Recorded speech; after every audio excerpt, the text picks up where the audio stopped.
성수동 골목 끝 간판 칠이 벗겨진 구두 수선집이 있었다. QR 결제 스티커와 오늘도 수선합니다라는 손글씨가 문에 나란히 붙어 있었다. 종일 비가 내린 날 저녁 정수는 가게 셔터를 반쯤 내리다 말고 골목 벤치 위에 웅크린 젊은 남자를 보았다. 셔츠는 젖어서 살갗에 붙었고 발은 맨발이었다. 발바닥에 유리가루 같은 반짝임이 묻어 있었다. 정수는 문을 열고 말했다. 젊은이, 들어와요. 젊은 남자는 잠시 망설이다 고개를 끄덕였다. 천천히 가게로 들어왔다. 수건을 건네주고 전기난로를 켜자 찬 공기와 본드 냄새 사이로 미지근한 온기가 퍼졌다. 어디 살아요? 이름은? 젊은 남자는 자기 이름을 민호라고 했다. 민호가 낮게 대답했다. 잘 데가 없습니다. 신분증이랑 폰, 지갑을 다 잃어버렸어요. 가방째 없어졌습니다. 정수는 눈을 들어 그를 보았다. 경찰서에는 신고했어요. 그런데 가져간 사람은 못 찾을 거라고 했어요. 고시원 보증금도 같이 사라졌습니다. 정수는 묵묵히 고개를 끄덕였다. 바닥에서 자도 됩니다. 재워주십시오. 밥값은 손으로 갚겠습니다. 정수는 한 박자 쉬고 말했다. 여긴 침대도 없고 샤워실도 없는데. 민호가 바로 대답했다. 괜찮습니다. 내일 아침에 구청 가서 임시 신분증부터 알아보겠습니다. 동사무소 민원실에서 알려주더라고요. 정수는 망설이다가 허락했다. 비 피할 때까지는 알겠는데. 오늘 밤만 여기서 자도록 해요. 정수는 뜸을 들이다가 손에 쥔 컵라면 뚜껑을 젖혔다. 일단 먹고 생각합시다. 여긴 문 일찍 열어요. 새벽마다 쓰레기 수거차 옵니다. 민호가 고개를 끄덕였다. 말투에는 과장이나 애원이 없었다. 당연한 거래를 제시하는 사람의 톤이었다. 밤이 깊자 빗소리가 더 굵어졌다. 정수는 가게 끝에 접이식 매트를 꺼내놓고 담요를 하나 더 얹어주었다. 민호가 묻듯 말했다. 사장님은 왜 이 가게를 계속하세요? 정수가 어깨를 으쓱했다. 먹고 살려고. 민호가 조금 웃었다. 정수는 되물었다. 민호 씨는요? 내일 구청 가고 그 다음은요? 민호는 한숨을 짧게 쉬었다. 동주민센터 정신건강복지센터에 등록돼 있습니다. 상담사 선생님이 숙제 같은 걸 내주셨어요. 3가지를 적으라고요. 오늘 본 얼굴 중 기억나는 얼굴들, 문턱을 넘는 발의 속도, 내가 먼저 말 건 순간. 사람을 피하지 않으려고 연습하라고 하셨어요.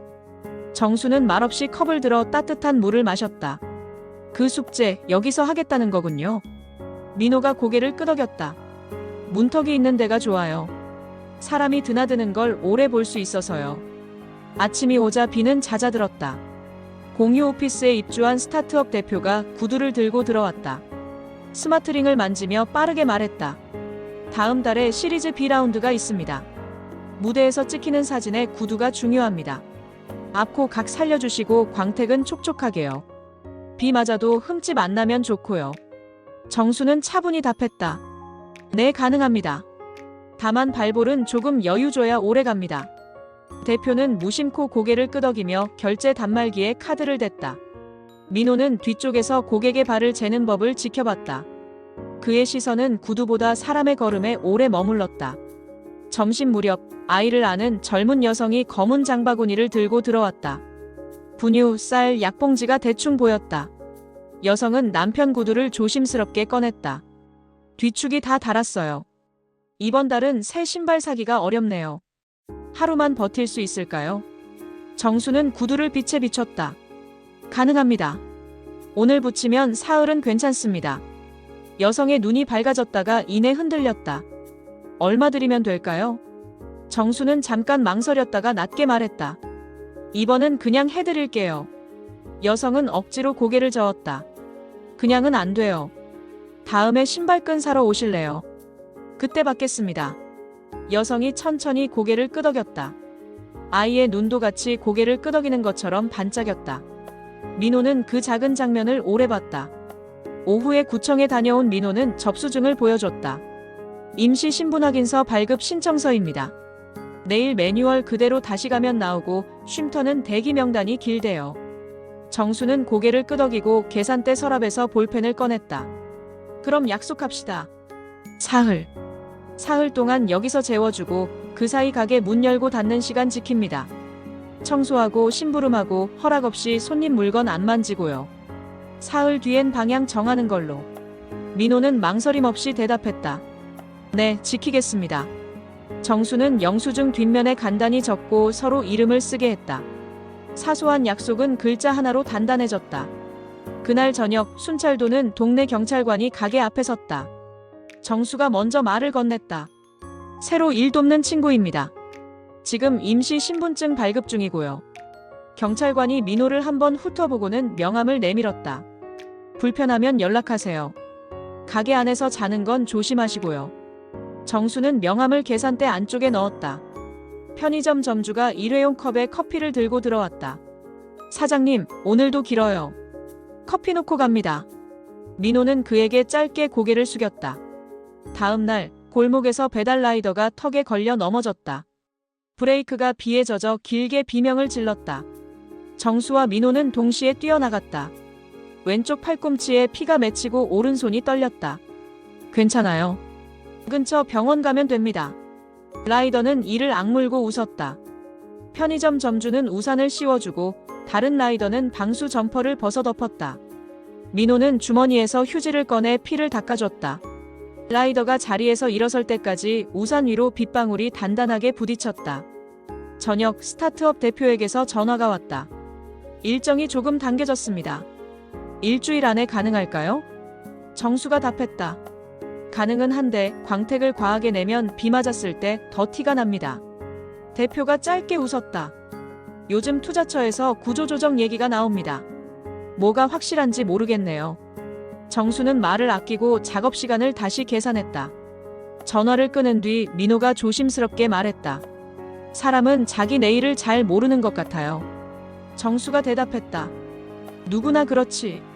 민호는 고개를 끄덕였다. 상담사 선생님이 말했어요. 내일을 모르는 대신 오늘 얼굴을 기록하라고요. 그게 도움이 됐어요. 사흘째 아침 젊은 여성이 아이와 함께 돌아왔다. 약속 지키러 왔어요. 끈은 제가 삽니다. 정수는 작은 봉투를 내밀었다. 민호가 아이 눈높이에 맞춰 쪼그려 앉았다. 이렇게 묶으면 넘어지지 않아요. 아이의 발이 작게 튀었다. 여성이 잠시 머뭇거리다 떡 2개 든 봉투를 내밀었다. 이건 놓고 갈게요. 정수는 웃었다. 이 동네는 놓고 갈 줄 아는 사람들이 많았다. 사흘이 끝나는 밤 정수가 물었다. 이제 어디로 가요? 민호가 영수증 뒷면을 만지작거리며 말했다. 쉼터 대기가 길지만 교회 내 작은 숙소가 공석이 났다는 연락을 받았습니다. 이틀 정도만 더 있다가 그리로 들어갈 수 있대요. 정수는 잠시 생각하다가 다시 영수증을 꺼냈다. 그럼 이틀 더 연장하지. 대신 더 분명한 약속 하나. 아침 문 열고 오후 문 닫을 때 내가 먼저 인사하기. 그리고 내일은 주민센터 동행. 민호가 웃으며 고개를 끄덕였다. 네, 알겠습니다. 다음 날 민호는 가게에 들어오는 손님들에게 먼저 인사를 했다. 안녕하세요. 어서 오세요. 처음엔 어색했지만 3번쯤 반복되자 목소리가 자연스러워졌다. 정수는 보였다. 사람이 문턱을 넘을 때 발의 속도가 어떻게 바뀌는지, 인사 한마디에 어깨가 얼마나 풀리는지. 가게는 구두만 고치는 곳이 아니었다. 낙엽이 말라 부서지는 소리와 본드가 마르는 냄새, 그리고 서로의 목소리가 하루를 이어붙이는 곳이었다. 저녁, 민호가 라디오를 만지작거렸다. 사장님, 이거 제가 한번 봐도 될까요? 접점이 녹슬었네요. 테이프로 감고 접점에 연필심을 살짝 문지르면 살아날 수 있어요. 지지직 소리 뒤에 DJ의 목소리가 흘렀다. 오늘도 수고하셨습니다. 내일 비 소식은 없습니다. 정수가 고개를 좌우로 가볍게 흔들면서 웃었다. 더 있어도 되겠다. 민호가 고개를 들었다. 뭐가요? 여기. 내가. 그날 밤 정수는 민호에게 왜 떠돌게 됐는지 조심스럽게 물었다. 민호가 짧게 말했다. 작업장에서 같이 살던 친구가 제 가방을 가져갔습니다. 현금과 신분증이 함께 사라졌습니다. 그 친구를 원망했는데 원망만 해서는 하루가 안 지나가더라고요. 처음엔 사장님이 제 이름을 부르는 것도 부담스러웠습니다. 근데 사장님이 문을 열어주셨고 그 다음부터는 제가 먼저 인사하는 연습을 하고 싶었습니다. 정수는 한참을 말없이 있었다. 문을 열어주는 일. 그건 구두를 여미는 일과 크게 다르지 않았다. 풀어진 것을 다시 묶고 버티게 하는 일. 일주일째 되는 날 스타트업 대표가 구두를 찾으러 왔다. 광택은 물기처럼 얇게 번졌다. 대표는 잠시 구두를 바라보다가 입을 열었다. 투자는 결국 무산됐습니다. 하지만 이 구두는 신을 겁니다. 사진이 아니어도 오늘은 오늘대로 서야 하니까요. 정수는 짧게 말했다. 잘 걸을 겁니다. 대표는 고개를 숙여 인사하고 나갔다. 민호가 천천히 말했다. 사람은 계획으로만 서지 않는군요. 정수가 대답했다. 사람은 서로 기대서 서는 게 인생이란다. 그날 저녁 동네 경찰관이 다시 들렀다. 잘 지냈나요? 주민센터 동행은 다녀왔고요. 민호가 접수증과 상담 예약표를 내보였다. 담당 사회복지사 성함이 적힌 카드도 있었다. 경찰관이 고개를 끄덕였다. 좋습니다. 사장님, 너무 오래는 재우지 마시고요. 정수가 웃었다. 약속은 지켰습니다. 이틀만 더. 이틀이 지나던 아침, 민호가 운동화를 신고 문 앞에 섰다. 사장님, 떠나겠습니다. 정수는 뭐라도 하나 더 건네고 싶었지만 빈손이 가장 덜 미안하다는 걸 알고 있었다. 민호가 작은 봉투를 꺼내 탁자 위에 올렸다. 초콜릿 하나. 그리고 종이 쪽지. 정수가 펼치자 짧게 적혀 있었다. 오늘은 오늘만으로 충분합니다. 정수는 고개를 끄덕였다. 그래, 내가 한 말이 맞다. 민호가 마지막으로 허리를 숙였다. 사장님, 처음 문 열어주셔서 감사합니다. 제가 배운 건 신발과 라디오만이 아닙니다. 사람이 서로를 살게 한다는 걸 배웠습니다. 정수는 웃었다. 그게 우리 일이야. 민호가 문턱을 넘어 골목으로 나갔다. 비는 오지 않았다. 그러나 언제든 올 수 있는 구름이 멀리 있었다. 민호는 우산을 펴지 않았다. 걸음은 흔들리지 않았다. 며칠 뒤 젊은 여성이 아이와 함께 다시 들렀다. 이번엔 아이가 앞을 보고 걸었다. 여성은 낡은 운동화를 꺼내며 말했다. 혹시 이 운동화 주인 아세요? 쉼터에서 나눔 받았다는 사람에게서 받았어요.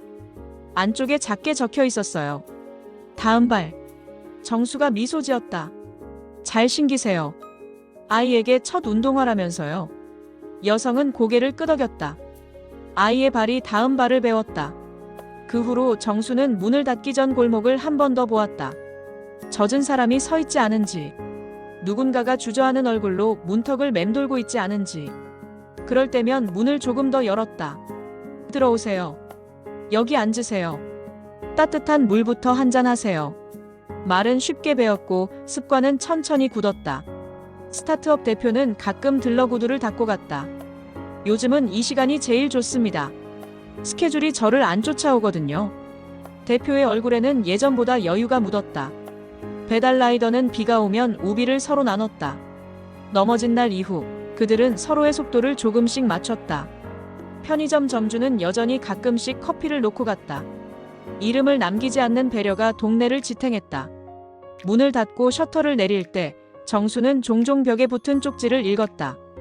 오늘은 오늘만으로 충분합니다. 그 문장은 구두에 뒤축을 붙여 하루를 더 걷게 만드는 일과 다르지 않았다. 사람의 걸음은 서로의 손으로 버틴다.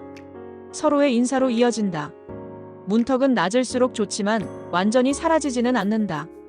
그래서 문은 누군가에게 먼저 열려 있어야 한다. 겨울바람이 불던 늦밤, 낯선 그림자가 문 앞에 멈췄다. 젖진 않았지만 주저하고 있었다. 정수는 안에서 문을 조금 열었다. 들어오세요. 여기 앉으세요. 따뜻한 물 한 잔 드세요. 낯선 이는 말없이 고개를 숙였다. 정수는 그 얼굴을 보며 조용히 덧붙였다. 오늘은 오늘만 살면 됩니다. 그 말은 어느새 그의 말이 되었고 골목에 남아 다음 사람에게로 옮겨갔다. 사람은 계획으로만 살지 않았다. 사람은 서로의 손과 얼굴로 오늘을 건너며 살았다. 그리고 그걸 아는 데에는 사흘이면 충분했고 잊지 않으려면 평생이 필요했다. 시청하신 영상 이야기가 즐거웠나요? 여러분의 구독과 좋아요는 콘텐츠 제작에 힘이 됩니다. 감사합니다.